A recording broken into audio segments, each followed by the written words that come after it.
బంద్ చేయండి. ఈ 13 రోజులు తల్లి లాంటి మన పార్టీ మీదకే అందరు ఇలా ఒకటై కాంగ్రెస్ బీజేపీ రెండు జాతీయ పార్టీలు ఒకటై వినోద్ అన్నను ఓడించే ప్రయత్నం చేస్తున్నాయి. ఆలోచించండి.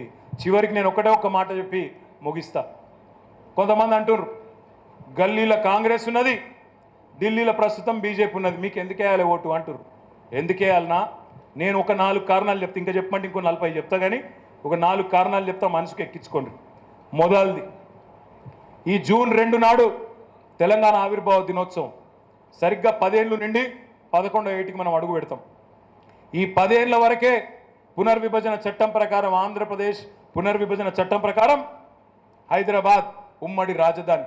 నాకైతే అనుమానం ఉన్నది, సమాచారం కూడా ఉన్నది. పక్కాగా బీజేపీ కాంగ్రెస్ యొక్క ఎత్తుగడ ఏంటంటే హైదరాబాదును జూన్ 2 తర్వాత అవసరమైతే కేంద్ర పాలిత ప్రాంతం చేయడానికి కూడా ఈ రెండు పార్టీలు వెనుకకు పోవు. దాన్ని అడ్డుకోవాలంటే పార్లమెంటులో ఈ గులాబీ జెండా, గులాబీ కండువా ఉంటే మాత్రమే గల్లాబట్టి అడుగగలుగుతాం తప్ప లేకపోతే ఈ డఫర్గాలతో కాదు. రెండవ మాట, ఇవాళ గోదావరి నది బేసిన్లో ఉంటుంది మన కరీంనగర్. గోదావరి నదిని ఇవాళ ప్రధానమంత్రి అందమైన మాటలు చెప్తున్నాడు. నదుల అనుసంధానంలో భాగంగా కింది గొంట పోతా, నేను కర్ణాటకలో కావేరికి, తమిళనాడుకు అటు కలుపుకపోతా అని మాట్లాడుతున్నాడు. మన అవసరాలు తీరకుండా గోదావరిలో కింది గొంట పోతానంటే అడ్డుకోగలిగే శక్తి ఉన్న ఒకే ఒక్క కండువా, ఒకే ఒక్క జెండా పార్లమెంట్లో ఈ గులాబీ జెండా మాత్రమే తప్ప బీజేపీ సన్నాసులకు, కాంగ్రెస్ సన్నాసులకు నోరు తెరిచే ధైర్యం కూడా వాళ్ళ ఢిల్లీ బాస్ల ముంగట ఉండదు. మూడవది, ముఖ్యమైనది, బీజేపీ ఎంపీలు ఖుల్లా మాట్లాడుతున్నారు. మాకు 3/2 మెజారిటీ వస్తే రాజ్యాంగమే మారుస్తాం, రిజర్వేషన్లు ఎత్తేస్తాం, ఎస్సీ ఎస్టీల రిజర్వేషన్లు తీసేస్తాం అని ఖుల్లా మాట్లాడుతున్నారు.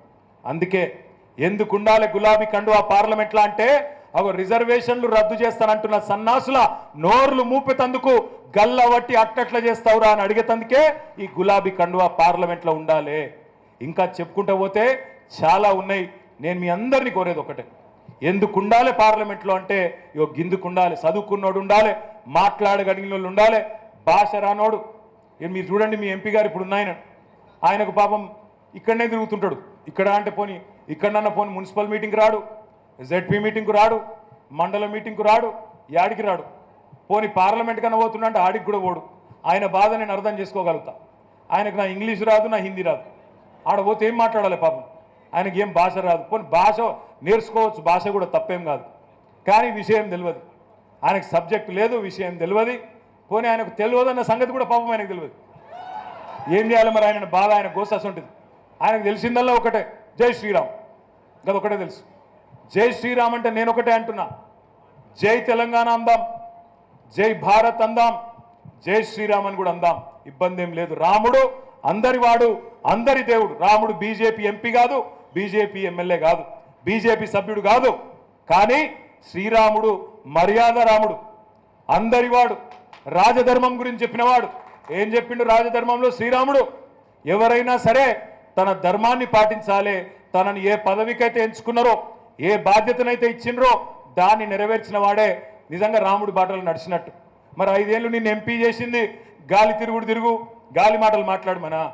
పని చేయి, పార్లమెంట్కో అంటే పార్లమెంట్కో, ప్రశ్నలు అడగవు, కరీంనగర్కు రూపాయి దేవు, కరీంనగర్లో ఒక్క శిలాఫలకం కనబడదు నీది, మరి నీకు ఎందుకు ఓటేయాలి? ఆ శ్రీరాముడిని అడిగితే ఆయన కూడా బండి సైన్ చేయకి ఓటేయొద్దని చెప్తాడు. నేను ఇంకొక మాట కూడా నేను మిమ్మల్ని అడిగి నేను ముగిస్తా. వేములవాడ రాజరాజేశ్వర స్వామి ఉన్నాడు, రాజన్న దేవాలయం.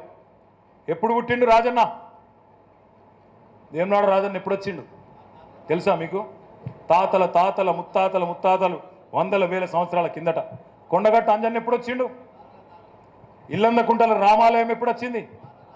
మా సిరిసిల్లల మార్కండేయుని గుడి ఎప్పుడు వచ్చింది? బీజేపీ ఎప్పుడు వచ్చింది?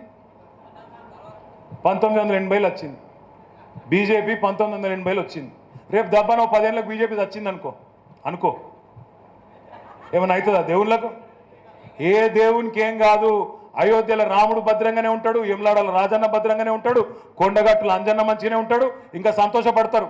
ఈ లంగాలు దేశాన్ని నాశనం చేస్తున్నారు, వీళ్ళ నిలగొట్టిందే మంచిదైందని చెప్పి దేవుళ్ళు కూడా సంతోషపడతారు. బరాబర్ నేను మిమ్మల్ని అందరినీ కోరేది ఒకటే, ఎవరెవరైతే ఇలా దేవుడిని అడ్డం పెట్టుకొని రామున్నడ్డం పెట్టుకొని రాజకీయం చేసే ప్రయత్నం చేస్తున్నారో, 5 ఏళ్ళు బేకారుగా గాలి తిరుగుకుంటే గాలి మాటలు మాట్లాడిన ఎంపీ ఉన్నారో ఆయన ఓడిద్దాం. మన కరీంనగర్ ప్రజలకు కూడా దయచేసి ఇంటింటికి తిరుగుదాం. లాస్ట్ మాట, ఇంటింటికి తిరుగుడు అంటే ఇట్లా పాంప్లెట్ పెట్టి ఫోటో కొట్టి వాట్సాప్లో పెట్టుడు కాదు. పాంప్లెట్ కొట్టి ఫోటో కొట్టి వాట్సాప్లో పెట్టి సునీల్ రావు చూడాలి, గంగుల కమలాకర్ చూడాలని పెట్టుడు కాదు. ఇంటికి ఇంటికి పోన్రి, కూసోన్రి, మాట్లాడుండ్రి. ఎండకొస్తే మీకు మంచిగా షర్బత్ వస్తారు, సల్ల వస్తారు, తాగుండ్రి, ముచ్చట పెట్టుండ్రి, కన్విన్స్ చేయండి తప్ప ఆగమాగం చేయొద్దని చెప్పి కోరుతూ మళ్ళొక్కసారి మీ అందరికి కూడా పేరు పేరున నమస్కారాలు తెలియజేస్తూ జై తెలంగాణ.